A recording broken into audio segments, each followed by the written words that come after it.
দ্বিতীয় বিশ্বযুদ্ধের পর থেকে আমেরিকা যুক্তরাষ্ট্র G7 গোষ্ঠী নিয়ে গোটা পৃথিবীকে শাসন করে আসছিল। এবার ডোনাল্ড ট্রাম্প আমেরিকা যুক্তরাষ্ট্রের এতদিনের G7 এর পুরনো বন্ধু অর্থাৎ আমেরিকা যুক্তরাষ্ট্র, ফ্রান্স, জার্মানি, কানাডা, ইটালির মতো রাষ্ট্রদেরকে গুলি মেরে সোজা এবার চীনে চললেন। কারণ লক্ষ্য একটাই, এই মুহূর্তে পৃথিবীর অপ্রতিরোধ্য শক্তি চায়না। তাই চীন আমেরিকা এই দুই দেশকে নিয়ে আমেরিকা এই মুহূর্তে চাইছে একটি গোষ্ঠী বানাতে, যে গোষ্ঠীকে গোটা পৃথিবী এখন নাম দিচ্ছে G2। ট্রাম্প সেই মিটিং এর মূল কথা কি? Could China US form G2? এটাই পৃথিবীর সবচাইতে বড় প্রশ্ন এই মুহূর্তে। চীন এবং আমেরিকা তাদের পুরনো বাণিজ্য যুদ্ধ দ্বন্দ্ব ভুলে গিয়ে এবার কি দুই বন্ধু রাষ্ট্রে পরিণত হবে?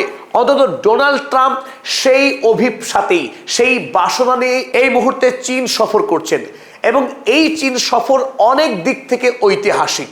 কারণ ডোনাল্ড ট্রাম্প আমেরিকার রাষ্ট্রপ্রধান হিসেবে চীন সফর করছেন না, তার সাথে এই মুহূর্তে আমেরিকার সবচাইতে বৃহৎ যে সমস্ত কোম্পানি রয়েছে সেই কোম্পানিগুলির মধ্যে থেকে অন্তত 1 ডজনেরও বেশি কোম্পানির সিইওদের নিয়ে তিনি চায়না সফর করছেন। আর এই সফরে ডোনাল্ড ট্রাম্প চাইছেন ডুবন্ত মার্কিন সাম্রাজ্যকে নতুন করে আরো একবার জীবন্ত করা। এতদিন ধরে আমেরিকা যুক্তরাষ্ট্র তার G7 গোষ্ঠীর রাষ্ট্রদের নিয়ে গোটা পৃথিবীতে তার যে শাসন চালিয়ে আসছিল সেই শাসনের ধার কিন্তু এখন পড়ে গেছে। কারণ G7 এর ইউরোপীয় রাষ্ট্রগুলো এই মুহূর্তে অর্থনৈতিকভাবে ভারাক্রান্ত, তাই বিশ্ব রাজনীতিতে ইউরোপের আর সেইভাবে কোনো প্রভাবই নেই। তাই আমেরিকা আর পিছে ফিরে তাকাতে প্রস্তুত নয়। তাই বর্তমান পৃথিবীতে বাণিজ্যিক দিক থেকে সবচেয়ে সফল এই রাষ্ট্র চায়না, তার সাথে গাঁটছড়া বেঁধে ডোনাল্ড ট্রাম্প আগামী দিনে মার্কিন সাম্রাজ্যকে শক্তিশালী করতে চাইছে। তাই স্বাভাবিকভাবে এখন প্রশ্ন উঠছে, ডোনাল্ড ট্রাম্পের পাতা ফাঁদ অর্থাৎ G2 গোষ্ঠীর তৈরি করা, এই ফাঁদে কি শি জিনপিং পা দেবেন? আর তাতে আমেরিকার সঙ্গে ইরানের যে যুদ্ধ চলছে সেই যুদ্ধের ভবিষ্যৎ কোন দিকে যাবে? আগামী দিনে কি চায়না ইরানের সঙ্গে বেইমানি করবে? এতদিন চীন ইরানকে যেভাবে অস্ত্র, প্রযুক্তি, অর্থ দিয়ে সাহায্য করে আসছে, সেই সাহায্যকে শি জিনপিং ইরানকে আর আগামী দিনে করবে যদি আমেরিকা এবং চীনের মধ্যে বোঝাপড়া হয়ে যায়? চলুন এই সমস্ত প্রশ্নের উত্তর খোঁজার চেষ্টা করি আজকের এই নিবেদনে।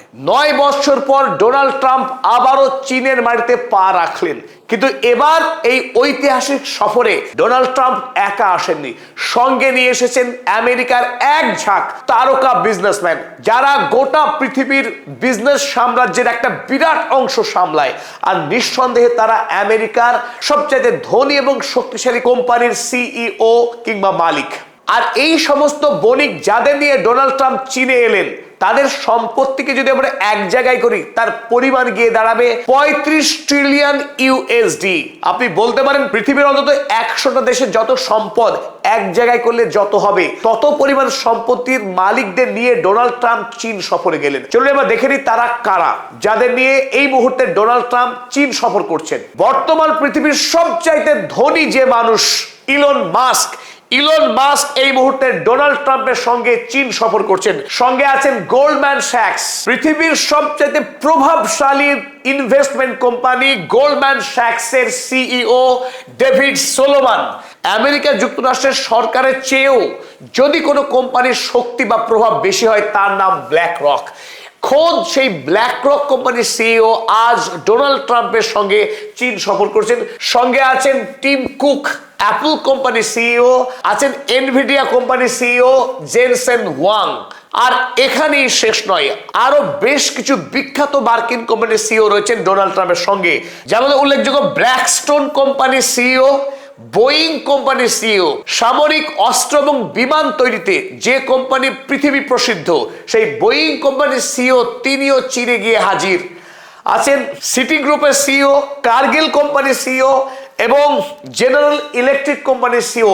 এরকম আমেরিকার 12টি বৃহৎ কোম্পানির বিজনেস লিডাররা ডোনাল্ড ট্রাম্পের চায়না সফরের সঙ্গী হয়েছেন। আর এছাড়াও আমেরিকা যুক্তরাষ্ট্রের এক ঝাঁক আমলা এবং রয়েছেন টেকনোক্রেটিক টিম। ডোনাল্ড ট্রাম্প চীন সফরের জন্য এই যে বৃহৎ প্রস্তুতি নিলেন, এবং আমেরিকার সবচাইতে দামি মানুষগুলোকে সঙ্গে নিয়ে চীনে গেলেন কেন? এই আসল কারণ আমরা সহজেই বুঝতে পারবো যদি এই ম্যাপটাকে একটু বুঝবার চেষ্টা করি। তখন সময় 2001 সাল। 2001 সালে চীন বাণিজ্য করত পৃথিবীর হাতে গোনা কটা দেশে। আপনারা দেখছেন এই মুহূর্তে বিশ্বের যে মানচিত্র, সেই বিশ্বের মানচিত্রে নীল রঙের তখন অবাধ রাজত্ব, পৃথিবী তখন নীলে নীল। আর চীনের ম্যাপ বাদ দিলে আমরা দেখছি ইরান, সেখানে চীনের সঙ্গে বাণিজ্য চলতো। তারপরে আফ্রিকা মহাদেশে গুটি কয়েক দেশ, লিবিয়া, সুদানের মতো কিছু দেশ। আমরা সর্বমোট পৃথিবীর মাত্র 30টি দেশ ছিল 2001 সালে, যে 30টি দেশ আমেরিকার চেয়ে চীনের সঙ্গে বেশি বাণিজ্য করত। চলে আসুন 24 বছর পর 2025 সাল। আমরা এই উপরের যে অংশ ম্যাপ দেখছি, এই ম্যাপ চিহ্নিত করছে এই মুহূর্তে চীনের সঙ্গে কোন কোন দেশের বাণিজ্য সব থেকে বেশি। ম্যাপের যে অংশ লাল রং কিংবা পিঙ্ক রং, সেই অঞ্চলগুলিতে চীনের বাণিজ্য অধিক হয়। আর যে অংশ নীল রং, সেখানে আমেরিকার বাণিজ্য বেশি। আপনারা সহজে বুঝতে পারছেন 2001 সালের মানচিত্র এবং 2025 সালের মানচিত্র। যেখানে 2001 সালে মানচিত্র ছিল নীলে নীল, ঠিক অপোজিট চিত্র দেখছি আমরা 2025 সালে। পৃথিবীর মানচিত্র এবার লালে লাল হয়ে গেছে, অর্থাৎ চীন সর্বস্ব বিশ্ব হয়ে গেছে। আমরা 2025 সালে দেখতে পাচ্ছি 145টি দেশ যারা এই মুহূর্তে আমেরিকার তুলনায় চীনের সঙ্গে অধিক বাণিজ্য করছে। উত্তর আমেরিকা মহাদেশের আমেরিকা যুক্তরাষ্ট্র নিজে, তাছাড়া কানাডা, মেক্সিকোর মতো দেশগুলো বাদ দিলে পৃথিবীর আর কোথাও সেইভাবে একক বাণিজ্যে কিন্তু আমেরিকার এগিয়ে নেই। গোটা পৃথিবী দখল করে নিয়েছে চীন। এবার টাকার অঙ্কে যদি আমরা বলি, এই মুহূর্তে চীন প্রতি বছরে বিদেশে পণ্য রপ্তানি করে 3.6 ট্রিলিয়ন ইউএসডি। আর সেখানে আমেরিকা যুক্তরাষ্ট্র এক বছরে বিদেশে পণ্য রপ্তানি করে মাত্র 1.9 ট্রিলিয়ন ইউএসডি। ফলে আমেরিকা যুক্তরাষ্ট্র যখন 1.9 ট্রিলিয়ন ইউএসডি বাণিজ্য করছে, সেখানে চীন বাণিজ্য করছে 3.6 ট্রিলিয়ন ইউএসডি। স্বাভাবিকভাবে পৃথিবীর অভিমুখ যে এখন চীনের দিকে, সেটা কিন্তু আমেরিকার বুঝতে দেরি হয়নি। তাই আমেরিকার আগামী ভবিষ্যতের বাণিজ্য, গোটা পৃথিবীতে তার যে কূটনৈতিক আধিপত্য ছিল, সামরিক আধিপত্য ছিল, সেই আধিপত্য কিন্তু ধ্বংস হবার মুখে এসে দাঁড়িয়েছে। স্বাভাবিকভাবে আমেরিকা তার পুরনো অবস্থান বদলে, পুরনো সঙ্গী রাষ্ট্রগুলির গলা টিপে এখন নতুন বন্ধুর সন্ধানে। কিছুদিন আগে আমরা দেখেছিলাম ডোনাল্ড ট্রাম্পকে রাশিয়ার সঙ্গে বন্ধুত্ব করবার চেষ্টা করতে, যে রাশিয়ার সঙ্গে দ্বিতীয় বিশ্বযুদ্ধের পর থেকে আমেরিকা যুক্তরাষ্ট্র কোল্ড ওয়ার, শীতল যুদ্ধ করে আসছিল। সেই রাশিয়ার শাসক ভ্লাদিমির পুতিনকে একাধিকবার বন্ধুত্বের অফার দিয়েছিল আমেরিকা যুক্তরাষ্ট্র, তাতে যখন কাজ হয়নি, এবার ডোনাল্ড ট্রাম্প নতুন চাল চেলেছেন, যে করেই হোক চীনের রাষ্ট্রপতি শি জিনপিং এর বন্ধুত্ব পেতেই হবে আমেরিকাকে।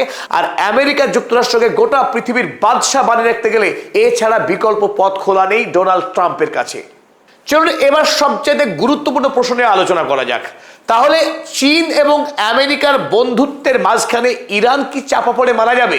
সত্যি সত্যি কি চীন আমেরিকার বন্ধুত্বকে গুরুত্ব দেবে ইরানকে অবহেলা করে? না। পৃথিবীর অধিকাংশ গুরুত্বপূর্ণ যারা অ্যানালিস্ট, তারা স্ট্রেট কাট বলেছেন, চীন ইরানের সঙ্গে বন্ধুত্বকে বিপর্যস্ত করে আমেরিকার সঙ্গে কোনোভাবেই বন্ধুত্ব স্থাপন করবে না। আগামী দিনে ইরানের যাতে ক্ষতি হয় এমন কোনো পদক্ষেপ চীন কোনোভাবেই গ্রহণ করবে না। তার অন্যতম কারণ এই, গোটা পৃথিবীতে আমেরিকা যুক্তরাষ্ট্রের বিশ্বাসযোগ্যতা তলানিতে নেমে এসছে। আমেরিকাকে কোনোভাবেই বিশ্বাস করা যায় না, এটাই পৃথিবীর অভিমত। অন্যদিকে চীন পৃথিবীর একমাত্র ভরসাযোগ্য রাষ্ট্র হিসেবে তার ভাবমূর্তিকে নির্মাণ করেছে। তাই এই মুহূর্তে ইরানের সঙ্গে বেইমানি করে চীন যে বিশ্বাসযোগ্যতা অর্জন করেছে পৃথিবীতে, সেই বিশ্বাসযোগ্যতাকে খোয়াতে প্রস্তুত না শি জিনপিং। তাছাড়া বাণিজ্যিক দিক থেকেও আমেরিকার সঙ্গে বন্ধুত্ব অর্জন করে চীনের আহামরি কিছু লাভ হবে না। চীন এবং আমেরিকা তারা পরস্পর বিরোধী দুই শক্তি। তাই একটি রাষ্ট্রের ধ্বংসভূমির ওপরেই আর একটি রাষ্ট্রের আধিপত্য প্রতিষ্ঠিত হবে। তাই চীন এবং আমেরিকা দুটি রাষ্ট্র একসঙ্গে পৃথিবীতে রাজত্ব করতে পারে না, হয় চীন নতুবা আমেরিকা যুক্তরাষ্ট্র। এই দুইয়ের মধ্যে একটি রাষ্ট্র পৃথিবীতে জয়ী হবে এবং অপর রাষ্ট্রকে পরাজিত হতেই হবে, এটাই পৃথিবীর নিয়ম। আর ইতিমধ্যে আমরা দেখতে পেয়েছি চীন, রাশিয়া এবং ইরান, যাকে আমরা আইআরসি ব্লক বলি, এই আইআরসি ব্লকের কেমিস্ট্রি, তাদের সম্পর্ক, বিশ্বাসযোগ্যতা এবং পরস্পর নির্ভরশীলতা প্রমাণিত এবং কার্যকরী। তাই নতুন করে চীন আমেরিকার সঙ্গে বন্ধুত্ব করতে গিয়ে তার পুরনো বন্ধু রাষ্ট্রের সঙ্গে সম্পর্ক কোনোভাবেই খারাপ করবে না। আর এরই প্রেক্ষিতে যখন ডোনাল্ড ট্রাম্প আমেরিকা যুক্তরাষ্ট্র থেকে চীনের উদ্দেশ্যে রওনা দিলেন, সেই সময় আমেরিকাতে থাকা চীনের রাষ্ট্রদূত সরাসরি ডোনাল্ড ট্রাম্পের উদ্দেশ্যে 4টি লাল রেখা টেনে দিয়েছেন, যে রেখাকে আমেরিকা কোনোভাবেই ক্রস করতে পারবে না বলে জানিয়েছে। আর এই লেখাটি প্রকাশ হয়েছে খোদ চাইনিজ এম্বাসি ইন ইউএস, আমেরিকার চীনা দূতাবাস এই লেখা প্রকাশ করেছে। তারা জানিয়েছে যে 4টে রেড লাইনকে আমেরিকা কোনোভাবেই চ্যালেঞ্জ করতে পারবে না, প্রশ্ন তুলতে পারবে না চীনে বৈঠক চলাকালীন। 1 নম্বর, দ্য তাইওয়ান কোয়েশ্চেন, আমেরিকার পক্ষে তাইওয়ানের বিষয়ে কোনো রকম প্রশ্ন তোলা যাবে না। Number 2, democracy and human rights, আমেরিকার মূল্যবোধ, আমেরিকার ডেমোক্রেসি, আমেরিকার মানবাধিকার, এই সমস্ত গল্প চীনে গিয়ে তোলার অধিকার নেই মার্কিন প্রেসিডেন্টের। Number 3, paths and political systems, চীনের বাণিজ্য পদ্ধতি, চীনের অভিমুখ, চীনের ভবিষ্যৎ লক্ষ্য, এই সমস্ত নিয়ে আমেরিকা কোনো রকম প্রশ্ন তুলতে পারবে না। নাম্বার 4, চায়নাস ডেভেলপমেন্ট রাইট, আগামী বিশ্বে চায়না যে বাণিজ্য করে তার সমৃদ্ধি অর্জন করবে সে নিয়েও আমেরিকার পক্ষ থেকে কোনো রকম প্রশ্ন তোলা যাবে না। এই 4টে গুরুত্বপূর্ণ রেড লাইন টেনে দিচ্ছে চীন আমেরিকার জন্য। এরই সাথে আমাদের এই নিবেদন শেষ হলো। সকল দর্শক মণ্ডলীকে জানাই হার্দিক শুভেচ্ছা, অভিনন্দন এবং ধন্যবাদ।